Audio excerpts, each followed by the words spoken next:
মানুষ হিসাবে অস্তিত্ব দিছেন বিদায় আমরা মানুষ। উনি আমাদেরকে যদি যা খুশি ইচ্ছা তা বানাইতে পারতেন। কারো কোনো প্রতিবাদ করার ক্ষমতা ছিল না। আমাজনের জঙ্গলের প্রাণীগুলা কোনোদিন প্রতিবাদ করে না, বরং কোরআনের কথাই সত্য। মা মিন শাইইন ইল্লা ইউসাব্বিহু বিহামদি রাব্বি, 24 ঘন্টা আল্লাহর গুণগান গাইতে বাধ্য। সমস্ত প্রাণী আল্লাহর গুণগান গাইতে বাধ্য, কেউ আল্লাহর বিরোধিতা করার ক্ষমতা নাই। মানুষই একমাত্র প্রাণী যাকে আল্লাহ ইচ্ছা স্বাধীনতা দিয়েছেন, আর কোন প্রাণীকে আল্লাহ ইচ্ছা স্বাধীনতা দেন নাই। মানুষ ইচ্ছা করতে পারে, ইচ্ছার স্বাধীনতা মানুষের কাছে আছে। কোন প্রাণীর কাছে ইচ্ছা স্বাধীনতা নাই যে সে ইচ্ছা করলে যা খুশি তা করতে পারবে, এমন স্বাধীনতা নাই।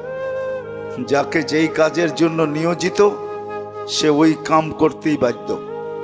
এই জন্যই ফেরেশতারা বলছিল লা ইলমা লানা, শুধু এলেমের কথা বলেন না, ওইখানে অনেক কিছু ঢুকানো আছে। ইল্লা মা আল্লামতানা, যতটুক যা করণীয় বলছেন এতটুকুই করতে পারবো, এর বেশি আমাদের ক্ষমতা নাই।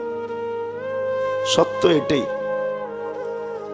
আমাদেরকে আল্লাহ ইচ্ছা স্বাধীনতা দিছেন, ইচ্ছা করতে পারি।